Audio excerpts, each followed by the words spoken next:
Today's scripture is very short, so we're going to read in Korean first and then in English together.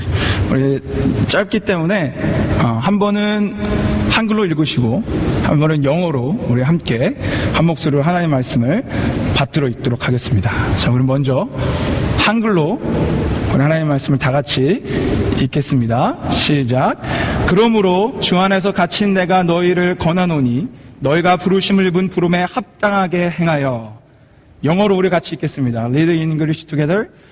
As a prisoner for the Lord, then I urge you to live a life worthy of the calling you have received. 예, 잠시 기도하심으로 하나님의 말씀을 듣도록 하겠습니다. 하나님 감사합니다. 하나님 우리를 예배할 수 있는 공동체, 또 예배할 수 있는 마음, 예배할 수 있는 이런 시간과 이런 특권을 허락하여 주셔서 감사합니다. 하나님 이제 이 시간 하나님의 말씀을 통해 하나님의 마음을 알아가려고 합니다. 주님 우리에게 하나님의 마음을 보여주시고 그 마음이 우리 안에 각인되어 하나님의 정말 합당한 그리스도인으로 살아갈 수 있도록 주님 인도하여 주시옵소서. 여호와여 말씀하여 주시옵소서. 주의 종들이 듣겠나이다. 감사드리며 말씀의 주체이신 예수 그리스도 이름으로 기도 올렵나이다. 아멘. 예. 감사합니다. 예. 오늘 이렇게 오신 여러분 진심으로 환영합니다. 예. 찬양팀이 이제 한 명씩 복귀를 하고 있어요. 우리 오랜만에 또 우리 드럼이 와가지고 우리 풍성하게 찬양할 수 있어서 참 감사합니다. 이번 주까지 제가 인도하고요. 다음 주부터는 제가 인도 안 합니다. 아유, 얼마나 감사한지. 네, 그래도 하나님을 이렇게 함께 찬양할 수 있어서 너무 좋습니다. 그렇죠? 예. 우리 한번 옆에 있는 분들하고 이렇게 한번 인사할까요? 올 한 해에도 우리 하나님만 예배합시다. 이렇게 인사합시다. 옆에 보시면서 올 한 해도 우리 하나님만 예배합시다. 하나님만. 예. 아멘. 있습니다. 예. 제가 오늘 설교를 이렇게 준비하면서요, 개인적으로 참 감사했습니다. 감사했던 이유는 하나님의 그 신실한 인도하심을 제가 조금 느끼고 경험할 수 있었기 때문에 그렇습니다. 여러분 방금 얘기했던 것처럼 우리가 이제 2014년에 사랑교회 이름으로 우리가 모여서 예배하는 건 처음입니다. 그러니까 꼭 신년 예배 같은 경우죠. 지난주에는 우리가 CCPC와 함께 드렸으니까. 그러면서 제 안에 설교자로서 고민이 하나 있었는데, 우리가 비록 성구형식 예배는 드렸지만 신년 예배 때 좀 때에 맞는 말씀을 해야 되지 않을까라는 고민이 있었습니다. 그런데 감사한 거는요, 지난 2013년 마지막 주에 하나님께서 딱 에베소서 3장 마지막까지 딱 보게 하신 거예요. 그리고 2014년에 새로 시작하면서 이 첫 예배 때 에베소서 4장, 어떻게 보면 새로운 시작점과도 같은 말씀을 딱 볼 수 있게 아주 세밀하게 인도하시는 거예요. 제가 그러면서 이 설교자로서 얼마나 참 이렇게 계획하지도 않았거든요, 제가. 근데 그 계획하심을 하나하나 인도하시는 그 하나님을 제가 느끼면서 참 감사했습니다. 그리고 우리 사랑교회를 정말 하나님께서 보살펴주고 계시고 그 손에 붙들고 계시는 간을 다시 한번 또 느낄 수 있는 그런 계기가 됐습니다. 감사하시죠? 저만 감사한 건 아니죠? 예. 여러분 오늘부터 새롭게 시작되는 예배소서 4장 말씀은요, 제가 몇 번 말씀드렸던 것처럼 지난 1장에서 3장까지의 말씀하고는 또 달라요. 오늘은 새로운 시작점입니다. 제가 몇 번 말씀드렸습니다. 지난 1장에서 3장은 하나님의 그 교리, 복음, 이게 무엇인지를 쫙 설명합니다. 그러고 나서 4장부터는 복음을 들은 너희가 어떻게 삶을 해나가야 되는지 그 실천 강령에 대해서 설파하고 있습니다. 이게 여러분 오늘 말씀 1절을 한번 보세요. 오늘 말씀 1절 먼저 보여주시겠습니까? 오늘 말씀 1절을 보시면 이제 처음 시작에 뭐라고 나와 있죠? 처음 시작만 같이 읽어볼까요? 시작. 그러므로. 예. 그러므로. 이게요, 바울의 그러므로의 신학입니다. 그러므로 신학. 바울은요, 바울 서신서의 대부분을 이렇게 썼어요. 우리가 잘 알고 있는 로마서 여러분 잘 아시죠? 그게 복음에 대한 아주 엑기스라고 우리가 알고 있는데 1장부터 11장까지는요 복음에 대해서 쫙 썼습니다. 그리고 12장 제가 한번 읽어드릴게요. 12장 1절 시작할 때 어떻게 시작하냐? 그러므로 형제들아 내가 하나님의 모든 자비하심으로 너희를 권하노니 너의 몸을 하나님의 기뻐하시는 거룩한 산 제사로 드리라. 이게 복음이 끝나자마자 12장 1절의 그러므로부터 시작된 것입니다. 그리고 갈라디아서 5장 1절 그리스도께서 우리로 자유케 하려고 자유를 주셨으니 그러므로 굳세게 서서 다시는 종의 멍에를 매지 말라. 여기뿐만이 아닙니다. 골로새서 데살로니가전서 수많은 바울의 서신서는요, 이러한 구조를 갖고 있어요. 신학을 설명하고 그러므로 너희는 이렇게 살아라. 이것이 바울의 아주 독특한 그런 문체이며 신학입니다. 예배소서도 동일해요. 지난 1장에서 3장까지 우리가 봤지 않습니까? 하나님께서 어떻게 예정하셨는지, 우리가 어떤 자인지, 교회가 어떻게 하나님께서 창조하셨는지 여러 가지를 다 봤습니다. 그러고 나서 우리에게 4장부터는 자, 너희 다 들었니? 이제는 너희가 어떻게 출력 정보가 돼가지고 너희가 살아야 되는지 한번 보자, 이겁니다. 그래서 오늘 2014년을 시작하는 이 시점에서 우리 모두 마음의 문을 열고 좀 듣기를 원합니다. 새롭게, 새로운 마음가짐으로 내가 2014년 어떻게 해나가야 될지 하나님의 말씀을요, 여러분 마음에 새기며 듣길 원합니다. 그래서 정말로 하나님께서 원하시는 정말 하나님의 마음에 정말 핫한 그런 사람이 되기를 진심으로 소망합니다. 자, 그럼 그럼으로부터 시작되는 우리를 향한 실천 강령이 뭐라고 선포되어지는지 한번 구체적으로 하나하나 우리 살펴볼 겁니다. 우리 1절 말씀, 아까 읽었지만 한번 같이 한번 다시 읽어보겠습니다. 같이 읽겠습니다. 시작. 그러므로 주 안에서 갇힌 내가 너희를 권하노니 너희가 부르심을 입은 부름에 합당하게 행하여. 자, 행하여는 행하라 라고 끝낼 수 있습니다. 자, 사도 바울이 여기서 구체적으로 지금 선포하고 있는 게 뭐예요?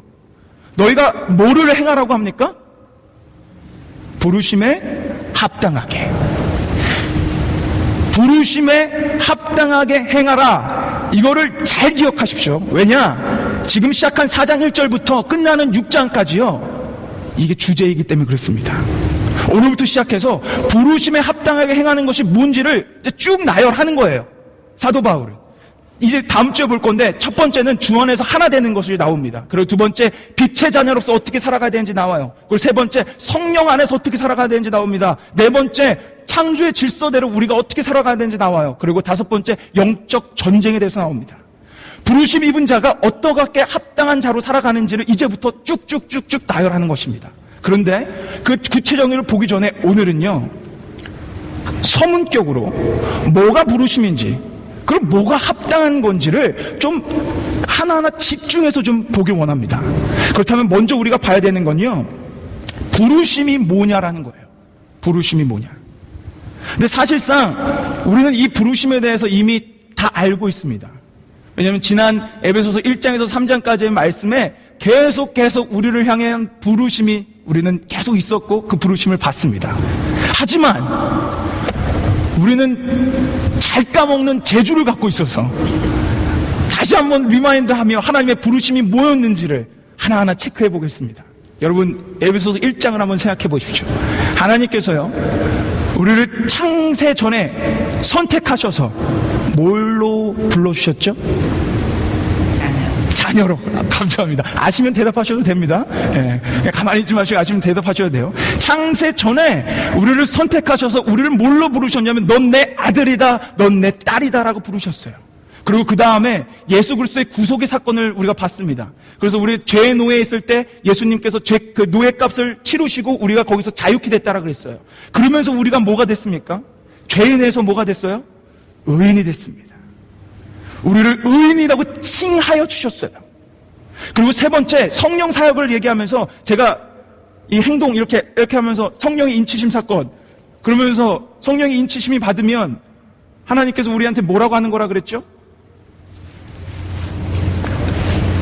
너는 내 거다. 그렇죠. 아유, 감사합니다.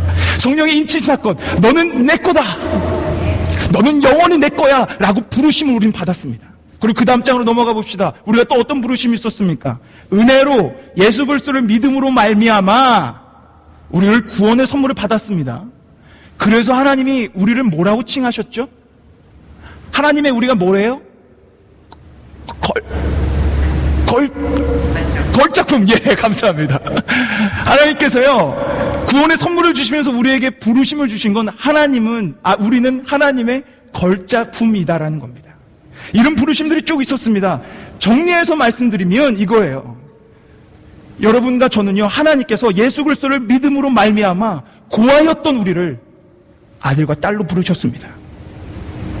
예수 그리스도를 믿음으로 말미암아 죄인이었던 우리를요, 감히 의인으로 칭하셨어요.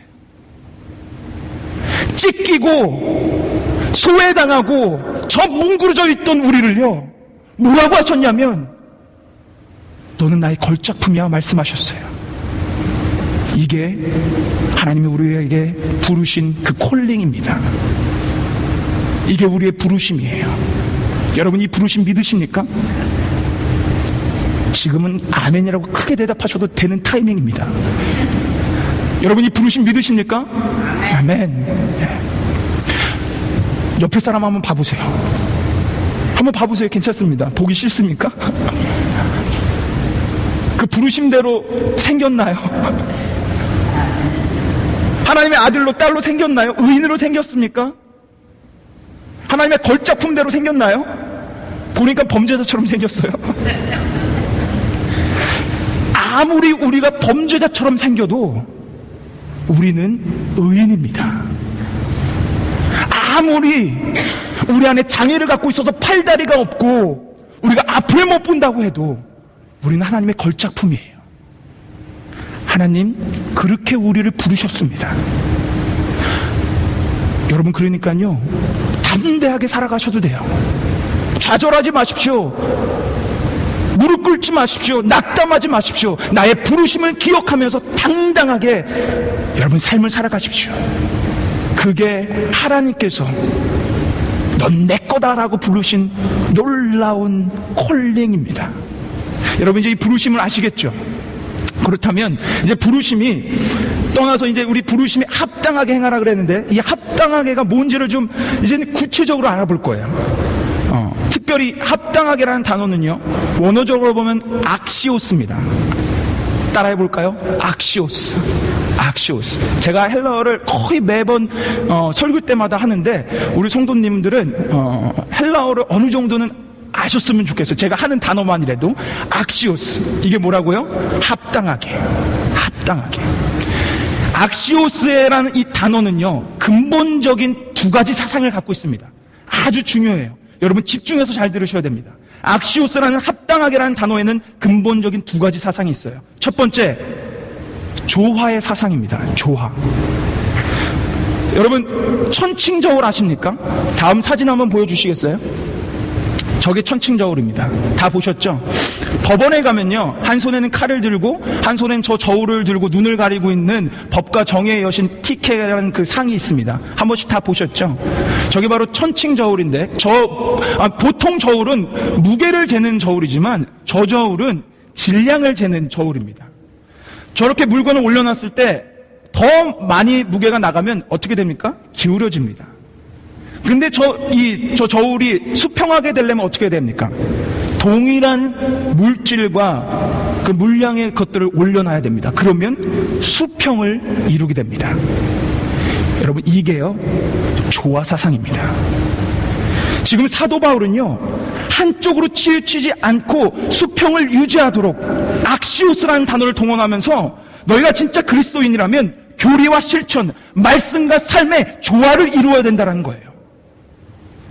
즉, 다시 말해서 알기만 하는 것이 아니라 말만, 난 복음합니다, 난 예수님만 믿습니다, 나는 성경 압니다 라가 아니라 여러분이 아는 그 알매 지식의 무게만큼 삶에서 실천의 그 동일한 무게가 나가야 된다는 거예요. 수평을 이루며 조화를 이루어야 된다는 것입니다. 그게 지금 이 악시오스라는 단어의 뜻입니다. 더 쉽게 말하면요, 언행일치하라는 거예요. 믿음일치하라는 것입니다. 말과 행동이 다르지 말라는 거예요. 제가 이번 주 참 이렇게 있으면서 참 재미난면서도 수치스러운 한 통계 발표를 들었습니다. 여러분, 놀라지 마십시오. 대한민국이요, 국제경력 개발 기구인 OECD 이 기구에 소속되어 있는 거 아시죠?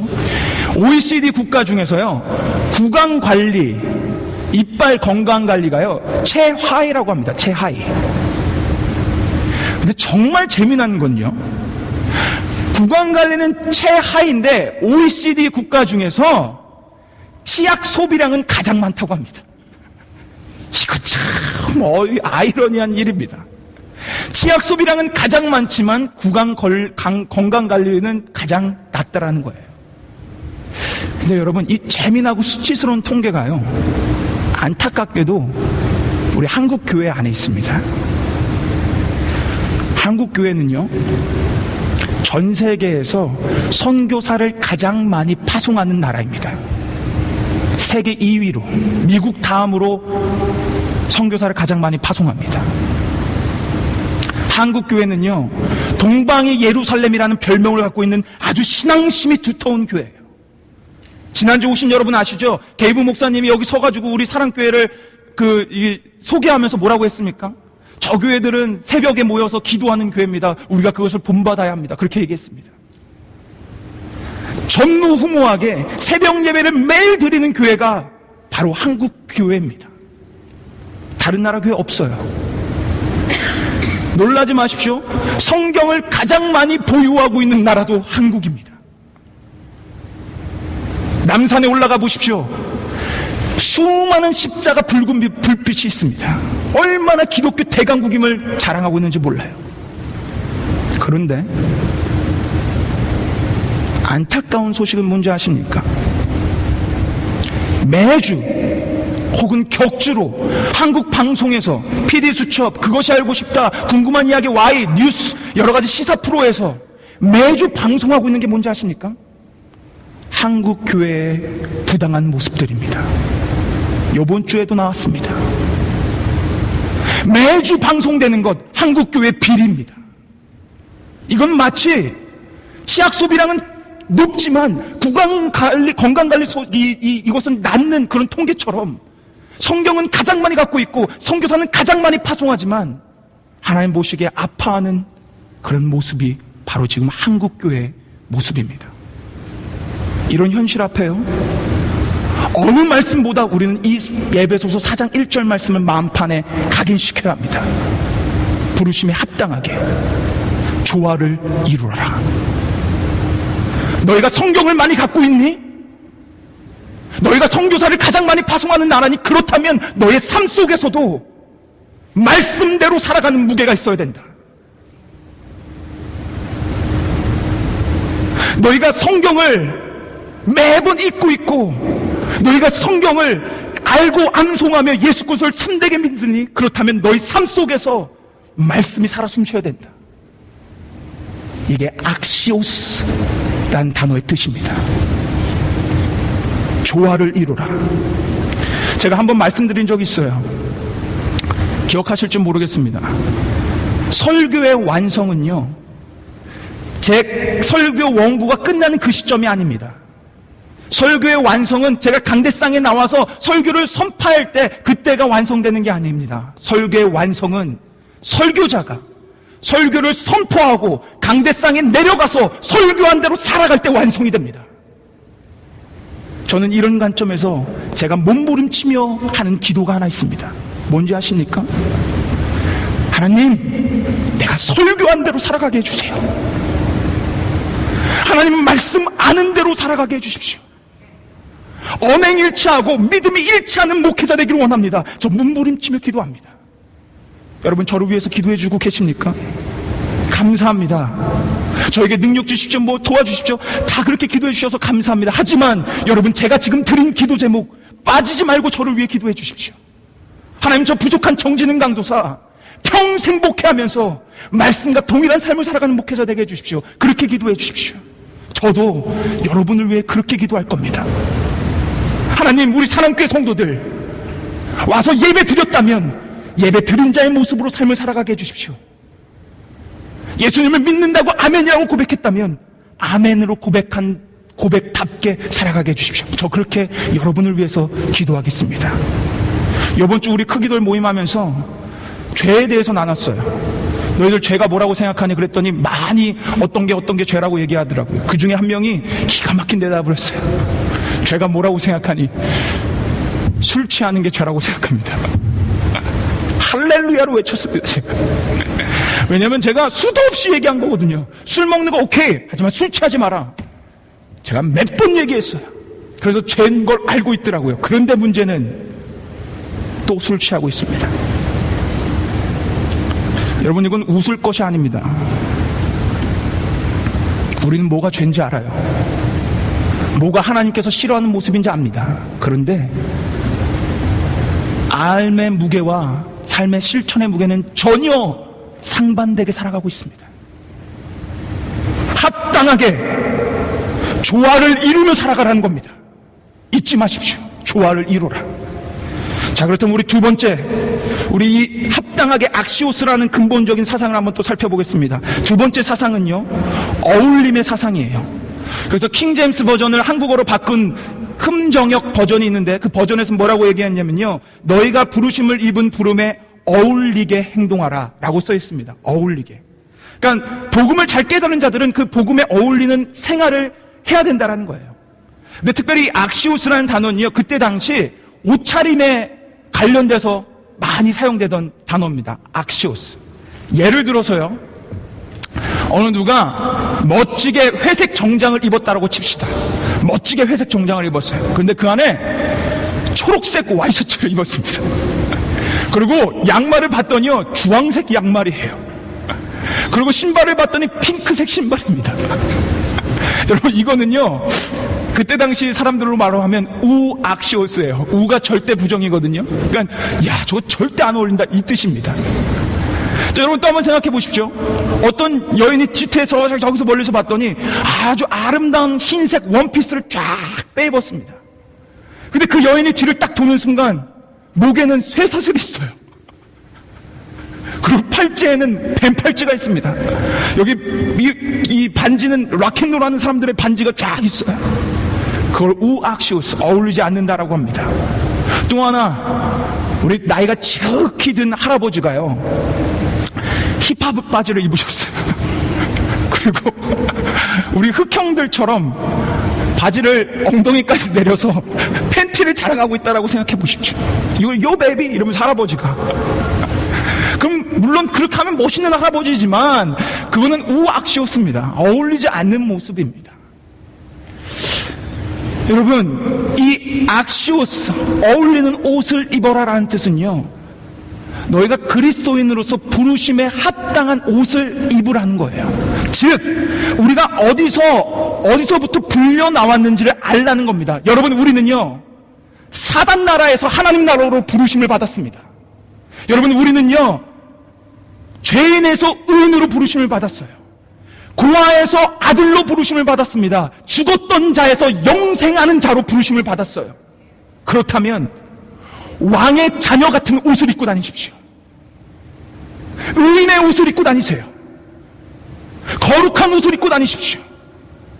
죄로 얼룩지고 물든 옷은 벗어버리고, 내가 산 사람인데, 영생한 사람인데 장례식 때 입는 수의는 벗어버리고 의로운 의복을 입고 살아가라는 그 뜻입니다. 여러분, 그래서 예수 그리스도께서 우리에게 가르침을 하나 주신 게 있습니다. 우리 마태복음 9장 17절 말씀 한번 우리 같이 한번 보기를 원합니다. 마태복음 9장 17절 말씀 같이 한번 읽겠습니다. 저 말씀 어떻게 예수님께서 우리에게 가르쳐 주셨는지 같이 읽겠습니다. 시작. 새 포도주를 낡은 가죽 부대에 넣지 아니하나니 그렇게 하면 부대가 터져 포도주도 쏟아지고 부대도 버리게 됨이라.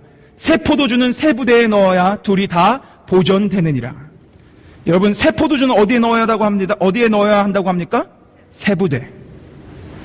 여러분, 이제 새 것이 되었어요.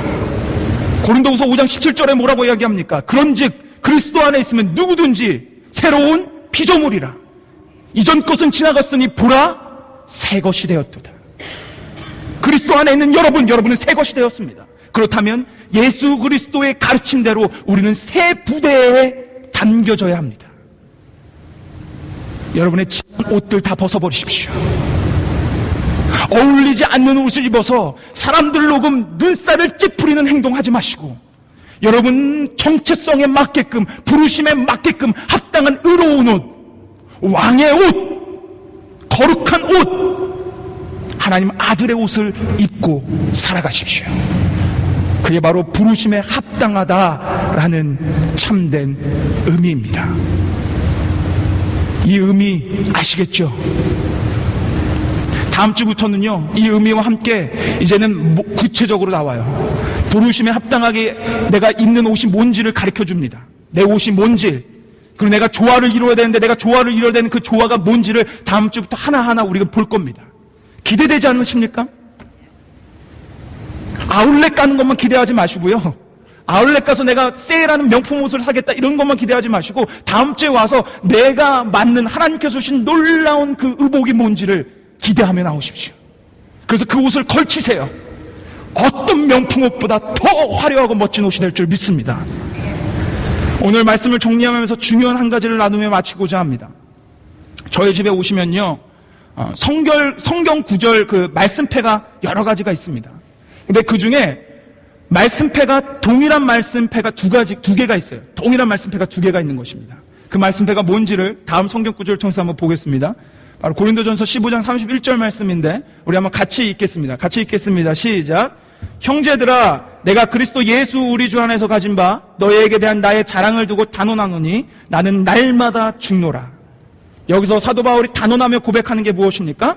나는 날마다 죽노라. 이 말씀패가 저희 집에는 두 개가 있습니다. 하나는 거실에, 하나는 제 서재에. 나는 날마다 죽노라. 그 기도를 저희 집에서 매주 모이지 않습니까? 그럼 우리 청년들이 이 말씀패를 봅니다. 그 중에 한 명이요, 아주 멋진 우리 희영 형제가요, 저에게 물어보더라고요. 왜 맨날 죽어요? 제가 칭찬해 줬습니다. 아주 좋은 질문이라고. 여러분, 왜 우리가 맨날 죽을까요? 왜 우리가 맨날 죽어야만 할까요? 정답을 먼저 말씀드리면, 만일 내가 죽지 않으면 내 안에 옛자아가 살아 숨쉬기 때문에 그렇습니다. 나는 하나님의 걸작품인데 걸작품을 어디로 내팽겨치고 내 옛자아가 살아가기 때문에 우리는 날마다 죽어야 합니다. 여러분, 사과나무는요, 한 번 사과나무는 영원한 사과나무예요. 그러니까 예를 들어서요, 사과나무에 열매를 맺든 그 사과나무가 겨울이어서 앙상한 가지만 남든 그것은 사과나무입니다. 열매를 맺든 안 맺든 사과나무예요. 여러분, 우리는요, 죄인으로 이 땅에 태어났어요. 한 사람도 의인이 없습니다. 그것은 우리 안에 아무리 콜링을 받아도 죄의 본성이 살아있다는 거예요. 우리 육체를 벗기 전까지. 육체를 벗기 전까지, 하나님 나라에 가기 전까지 우리는 죄의 본성과 함께 동일하게 살아갑니다. 그래서 우리는 죽어야만 합니다. 아침에 눈 떠서 기도하십시오. 하나님, 나 그리스도와 함께 십자가에 못 박았습니다. 나 죽었습니다. 그리고 내 안에 하나님께서 부르신 새 피조물, 걸작품, 의인, 왕의 아들로 내가 살아가고자 합니다. 날마다 기도하십시오. 어느 한 목사님이 그러시더라고요. 사도 바울이 날마다 죽었다면 우리는 매시 매초 죽어야 된다고. 저는 완전 공감합니다. 여러분의 그 죄의 본성인 자아가 여러분을 덮치려 올 때, 옛 자아가 여러분을 넘어뜨리려고 할 때마다 기도하십시오. 난 예수 그리스도와 십자가에 못 박아 죽었습니다. 그리고 나는 하나님께서 부르신 새로운 피조물로 살아가렵니다. 날마다, 매시마다, 매초마다 여러분 죽었다고 고백하며 선포하며 기도하며 살아가십시오. 그러면 여러분 조금이나마 이 성화의 가정 가운데 부르심에 합당하게 어울리는 옷을 입고 조화를 이루며 살아갈 줄 믿습니다. 우리 이 시간 우리 한번 찬양하면서 같이 오늘 말씀을 다시 한번 되새겨 봤으면 좋겠어요. 사랑하는 사랑교회 성도 여러분, 제가 지금 드리는 말씀을 잘 마음속에 새기십시오. 저는요, 우리 사랑교회 온 성도들, 우리 막내 오늘 새로 와가지고 은별이부터 가장 많은 우리 최장로님까지요, 저는 여러분이 믿음의 본이 되길 원합니다. 어딜 가든, 가정에서도, 사회에서도, 직장에서도, 학교에서도 나 그리스도인이야, 나 예수님 믿어 라고 당당히 고백할 수 있는 본이 되길 원합니다. 그러려면 여러분 부르심에 합당한 옷을 입으십시오. 부르심에 합당하게 삶의 무게와 실천의 무게가 동일하게 살아가십시오. 그럼 여러분 본이 될 수 있습니다. 교회 나와서 아멘하고 눈물을 흘리고 나선 돌아가서 가정에서 손가락질하며 욕을 하는 그런 사람이 아니라, 여기선 정직해라 사랑하라 얘기해놓고 직장에 가선 다른 사람처럼 구는 것이 아니라 동일한 모습으로 조화를 이루며 믿음의 본이 되길 원합니다. 그런 본 우리 사랑교회 이 강대상부터, 이 예배당에서부터 이뤄가자고요. 그렇게 하실 수 있겠습니까? 2014년 우리의 목표 한 가지, 여러분의 삶의 어느 곳에서든 나는 그리스도입니다 라고 당당히 말할 수 있는 여러분과 제가 되길 진심으로 소망합니다. 이 시간 우리 이 찬양할 텐데요, 여러 번 했던 찬양입니다. 이 찬양은요, 우리의 부르심이 써져 있어요.